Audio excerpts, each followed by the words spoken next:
दोस्तों वीडियो के थंबनेल और टाइटल देख के आप लोगों को समझ में आ गया होगा। आज हम लोग बात करेंगे दोस्त के बारे में। दोस्त हमारा शरीर में मतलब क्या क्या इंपॉर्टेंस रोल प्ले करता है। आप अगर आयुर्वेदिक स्टूडेंट हो या आयुर्वेदिक मतलब क्या साइंस से बिलोंग करते हो तो आपको बहुत ही अच्छे से पता होगा। लेकिन कुछ बेसिक चीज़ें जो हमको बताना चाहिए, जो कि अक्सर हम भूल जाते हैं, या जब उस तरह का सवाल आता है हम गलत जवाब देते हैं। जैसे कि मान लेते हैं आप आपस में भी डिस्कस करते हो, हम अपने दोस्त से पूछते हैं कि दोस्त किसको बोलते हैं, वो सिर्फ ये बोलता है कि बात पीत कफ। बट प्रैक्टिकल ऐसा नहीं है। ऐसा क्यों नहीं है मैं इस वीडियो पर बताऊंगा, और खाली बताऊंगा नहीं, उस चीज़ को साबित भी करूंगा ये गलत क्यों है और सही चीज़ क्या है। ठीक है। और उसी के साथ हम लोग ने दोस्त का नंबर भी पढ़ेंगे, यानी कि दोस्तों का संख्या, क्योंकि उससे ही ये चीज़ मतलब पूरा मतलब क्या कनेक्टेड है। तो फिर देर किस बात कहें। नमस्कार दोस्तों, मेरा नाम है सोम प्रकाश, आप देख रहे हैं मेरा यूट्यूब चैनल प्रकाश पॉइंट। एक नई शुरुआत आपके लिए।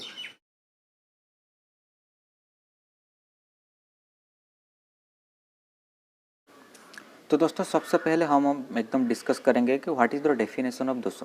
दोस्त हम किसको बोलते हैं। दोस्तों आप लोगों को मतलब आयुर्वेदिक श्लोक के ऊपर जाने से पहले मैं आप लोग को एक स्टेटमेंट बोलता हूँ, उसी स्टेटमेंट पर आप लोग को याद रखना है, और वही दोस्त का डेफिनेशन है। क्या है दोस्त का डेफिनेशन, ध्यान से सुनिएगा मेरे बात।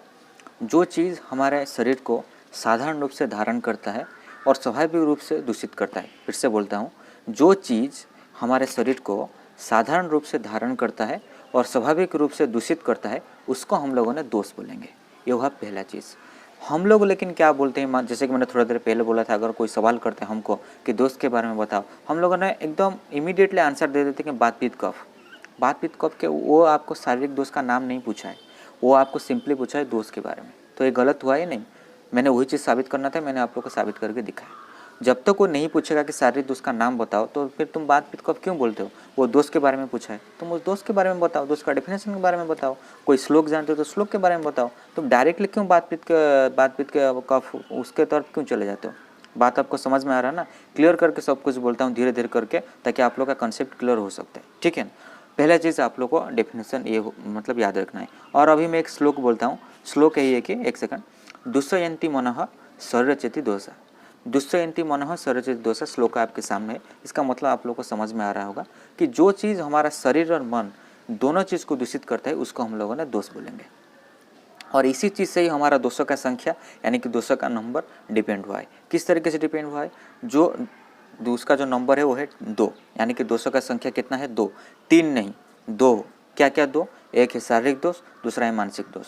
शारीरिक दोष जो शरीर को दूषित करता है, मानसिक दोष जो मन को दूषित करता है। और मन के बारे में कोई टेंशन नहीं लेना है, आप लोग इसी क्रिया शरीर में पढ़ोगे बहुत ही अच्छे से, और उसी के साथ साथ पदार्थ विज्ञान पर भी पढ़ोगे। आपके फर्स्ट ईयर के सिलेबस में दोनों जगह पर है, तो बढ़िया से पढ़ना, कोई टेंशन नहीं लेना है। और इसी फर्स्ट ईयर में तुम प्राकृत शरीर को बहुत अच्छे से पढ़ोगे। जब विकृत हो जाएगा ये शरीर तुम्हारा, उसको तुम सेकेंड और हायर क्लास में डील करोगे। ठीक है। मैं अभी आचार्य चरक जी और आचार्य भागवत जी का एक श्लोक बोलूँगा और उस श्लोक को एक्सप्लेन करूँगा। ये दोनों श्लोक आप लोग को बहुत ही अच्छे से सुनना है और समझना है। सबसे पहले मैं आचार्य चरक जी का श्लोक उठाता हूँ सॉरी, जो श्लोक है मैं आपके सामने रखता हूँ। श्लोक है ये कि वायु पित्तं कफश्चक्तः शारीर दोष संग्रह मानस पुनरुद्दिष्ट रजस्व तमय वच। इस श्लोक का रेफरेंस मैं बोल लेता हूँ। इस श्लोक का रेफरेंस है चरक सूत्र 1/47। आप लोग जब सेकेंड ईयर में जाओगे, सेकेंड ईयर में चरक प्रभार्थ है, और चरक प्रभार्थ का जो पहला स्थान है सूत्र स्थान चरक संहिता का, उधर पहला चैप्टर दीर्घजीवित अध्याय पढ़ोगे, उधर 47 श्लोक पर आप लोग को यही चीज़ पढ़ना है। उसका मीनिंग क्या है मैं आप लोग को बोलता हूँ। आचार्य चरक जी के हिसाब से बात, पीत और कफ, ये तीनों चीज़, बात को उन्होंने वायु यहाँ पर बोला है। जो बात है वही वायु है, मतलब सेम है। ठीक है ना, कोई इसमें कोई कन्फ्यूजन नहीं है। तो ये तीनों को उन्होंने शारीरिक दोष की कैटेगरी पे रखा है, और उसी के साथ साथ रज और तम को मतलब क्या मानसिक दोष के कैटेगरी में रखा है। मानस जो वर्ड इस्तेमाल हुआ है श्लोक पर, उसका मतलब है मन। आप लोगों में से कोई अगर कोई लड़का वीडियो देख रहा है जिसका नाम है मानस, तो अपना नाम का मतलब भी कमेंट सेक्शन में बिना कोई डाउट से बता सकते हो। ठीक है। ये हुआ चरक जी का श्लोक, उसका मीनिंग मैंने आप लोगों को बता दिया। और एक चीज़ आप लोग याद रखिएगा, ये दोस्त के बारे में सारा आचार्य का मत लगभग सेम है। ठीक है ना, इसमें कोई कन्फ्यूजन या इस आचार्य ने ये बोला है उस आचार्य ने बोला है, बिल्कुल नहीं है। सारे लोगों ने बात पीत काफ़ी बोला गया है, मतलब शारीरिक दोस्त के बारे में ज़्यादा इंपॉर्टेंस दिया गया है, इसीलिए हम लोगों ने बोल देते हैं नॉर्मली बात पीत कफ, और सारे आचार्यों ने यही बोले हैं बात पीत कफ। ठीक है। हालांकि सुश्रुत संहिता पर यह मेंशन किया गया है कि बात पीत कफ और रक्त एक जगह पर बोला गया है, लेकिन उतना मतलब नहीं है एक्सेल टूल, उतना हम नहीं पढ़ते हैं, बात पीत काफ़ी पढ़ते हैं और वहाँ से हम लोग का क्वेश्चन आएगा। आने वाला टाइम पर सब कुछ धीरे धीरे करके डिटेल्स करेंगे और मतलब डिटेल डिस्कस करेंगे। फिलहाल के लिए एक अष्टांग हृदय सूत्रस्थान का एक श्लोक पर चलते हैं, जो कि आप लोग का पहला चैप्टर है आयुष्काम अध्याय पर। वो श्लोक क्या मैं बोलता हूँ, जरा ध्यान से देखिएगा। श्लोक है ये, बाह्य पित्तं कफश्चेति त्रयोदशा समासतः विकृता अविकृता देवदान्तिते वर्तन्ति च। श्लोक का रेफरेंस है अष्टांग हृदय सूत्रस्थान 1/6, श्लोक नंबर कितना 6, पहला अध्याय पर। इस श्लोक का क्या मतलब है मैं आप लोग को बोलता हूँ। मान लेते हैं तो हमारा बॉडी पे क्या बात पित्त कफ ये तीनों मतलब दोष, इनमें से कोई अगर एक दोष भी मान लेते हैं उसका साम्यावस्था पे नहीं रहता है, मतलब बैलेंस स्टेट पे अगर नहीं रहा, तो फिर हमारा शरीर हो जाएगा विकृत। इसको तुम ऐसे ही समझो, मान लेते हैं एक फैमिली मेम्बर पे फादर है, मदर है, चिल्ड्रन है। फादर का अगर तबीयत खराब हो जाता है तो सारे लोग भी टेंशन आ जाते हैं, मदर का भी तबीयत खराब होता है सारे लोग। एग्जैक्टली हमारा शरीर भी बिल्कुल ऐसा है कि कोई अगर एक दोष भी गड़बड़ हो गया ना तो हमको कुछ ना कुछ डिजीज होगा। तो फिर स्वस्थ हम किसको बोलेंगे, स्वास्थ्य हम किसको बोलेंगे।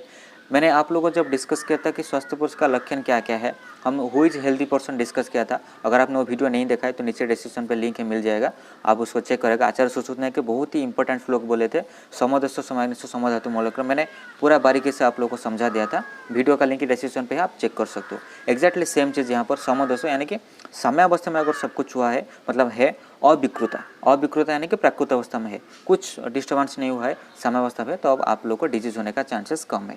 लेकिन मान लेते कोई अगर एक भी थोड़ा सा अगर डिस्टर्बेंस हो गया तो फिर साम्यावस्था गड़बड़ हो गया, विषमावस्था आ गया, और विषमावस्था यानी कि अविकृत हो गया, आप लोग स्वस्थ नहीं बोला जाएगा, कुछ ना कुछ विकार यानी कि रोग होगा।